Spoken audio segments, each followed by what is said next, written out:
August 2025, Real Madrid sold a dream. They said the Vibes FC era was over. They brought in Xabi Alonso for order, for discipline, for a pressing machine. January 2026, look at the table. Second place, 4 points behind Barcelona.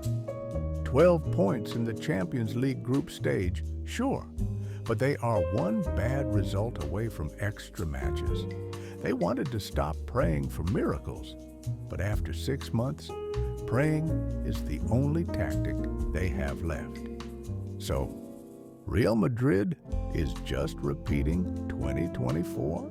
Welcome to the Tactical Lounge. Let's break it down. Xabi Alonso arrived with a reputation. He built a machine at Bayer Leverkusen, a team that pressed like demons, that never gave up, that won with a plan. Real Madrid fans dreamed of structure. They dreamed of a team that did not need last-minute heroics every single week. Those dreams are dead. This team looks exactly like the old one. They concede stupid goals. They rely on individual brilliance. They have no identity. The pressing system works for 20 minutes, then falls apart. The players look confused. The plan collapses. Let us talk about the right-back situation. Remember the complaints? Oh, you think Vasquez is bad? How about not having any right-back at all? That is the reality. Carvajal is finished.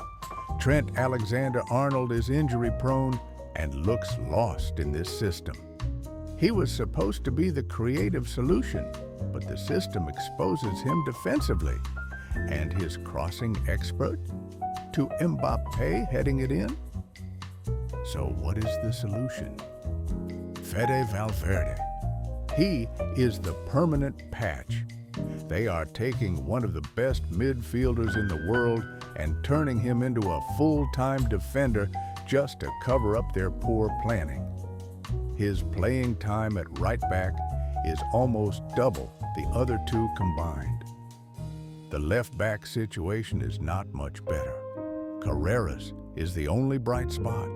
He plays with high energy, he is diligent, he makes efforts to get forward. He has been solid. But Mendy is paid to stay in the hospital. He is perpetually injured. And Fran Garcia? Fran Garcia is worse than Lucas Vasquez himself. He cannot defend, he gets caught out of position, and he offers nothing going forward. The fullback positions are a disaster on both sides. Wait, how about we play Xabi's signature 3 backs? Great. We have exactly 3 healthy center backs for you. Militao is injured, as always. Alaba is injured, as always. Rudiger is overused and now rusty. He made mistakes in both goals against Manchester City. Raul Asensio has never brought confidence. Huijsen is chill, but he is lacking the heat. 1 cramp, 1 red card, and the system is finished.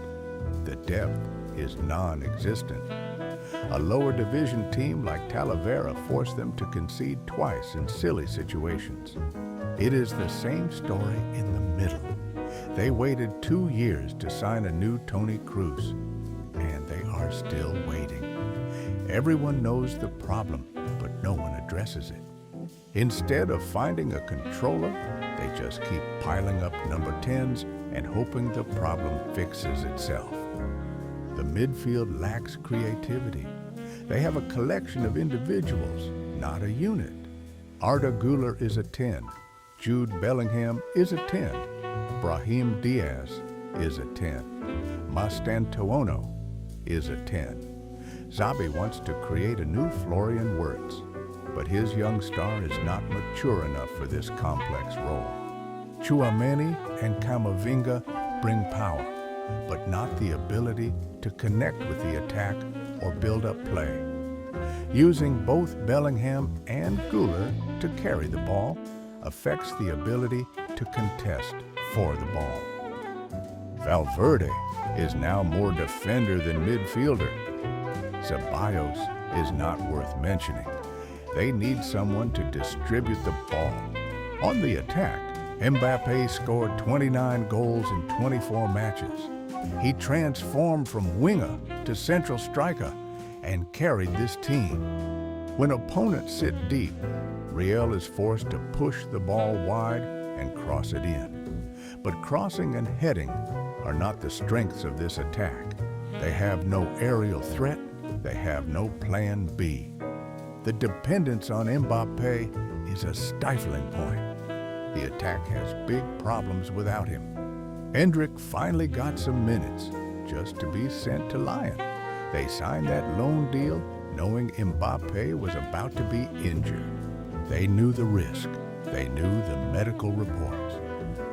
Now Mbappé is out, and they only got Gonzalo Garcia, who has not proved anything yet.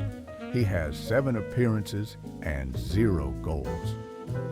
On the wing, it took Xabi 4 months to realize what everyone else knew. Rodrigo has to play on the right. The moment he played there, goals, assists, impact. He scored against Manchester City.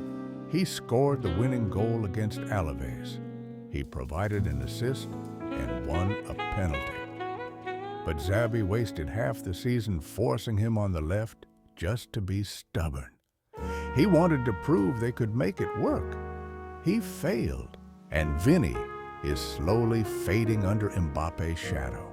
The second Mbappé got injured, they have to go right back to survival mode under Ancelotti.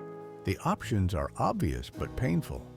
They have to play the 4-4-2 diamond, Tchouaméni as the base, Camavinga and Güler as the 8s, Jude Bellingham just behind Rodrigo and Vinicius. Pure 2024 nostalgia.